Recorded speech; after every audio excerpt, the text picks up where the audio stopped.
पश्चिम बंगालमध्ये नव्या सरकारचा शपथविधी संपन्न। सुवेंदू अधिकारींनी घेतली मुख्यमंत्री पदाची शपथ।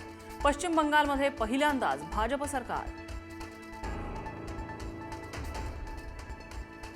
थलवदी विजयाच्या सत्ता स्थापनेचा मार्ग मोकळा। बहुमतासाठी लागणाऱ्या 118 आमदारांचा आकडा जुळला। व्हीसीकेचा टीव्हीकेला पाठिंबा।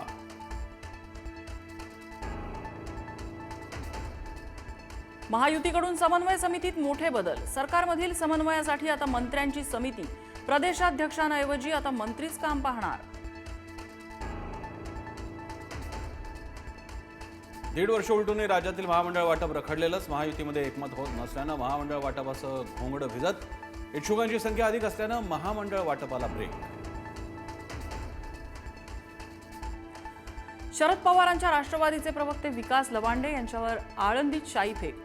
कीर्तनकार संग्राम भंडारेंसह त्यांच्या सहकाऱ्यांकडून शाईफेक। लवांडेंनी जाहीर केलेल्या वारकरी संप्रदायातल्या घुसखोर कीर्तनकारांच्या यादीत भंडारेंचं होतं नाव। विकास लवांडे शाईफेक प्रकरणात 10 ते 15 व्यक्तींवर गुन्हा दाखल। संग्राम भंडारे आणि अक्षय कांचन यांच्यासह 15 जणांवर गुन्हा दाखल।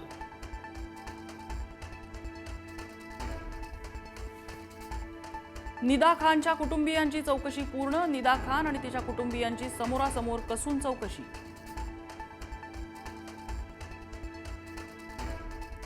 राज्यात 10वी परीक्षेत 94,000 विद्यार्थी मराठीत नापास। अभिजात दर्जाच्या मराठी भाषेचा निकाल 92%। गुजरातीचा निकाल 100%। मायबोलीची पिछेहाट। मध्य रेल्वे आणि ट्रान्स हार्बरवर उद्या मेगा ब्लॉक, तर पश्चिम रेल्वेवर आज बोरिवली ते भाईंदर दरम्यान नाईट ब्लॉक। ब्लॉक काळात अनेक ट्रेन्स रद्द। राज्यातील 14 जिल्ह्यांना आज आणि उद्या पावसाचा इशारा। कोल्हापूरसह विदर्भ आणि मराठवाड्यात पावसाचा अंदाज। 2 दिवस राज्यात पावसाचा ऑरेंज अलर्ट।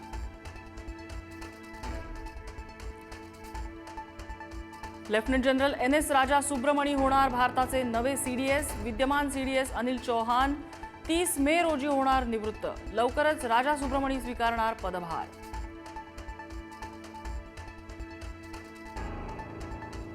सिन्नरमध्ये जलवाहिनीला गळती। हजारो लिटर पाणी वाया। रस्त्यावर चिखलाचं साम्राज्य। नागरिक संतप्त।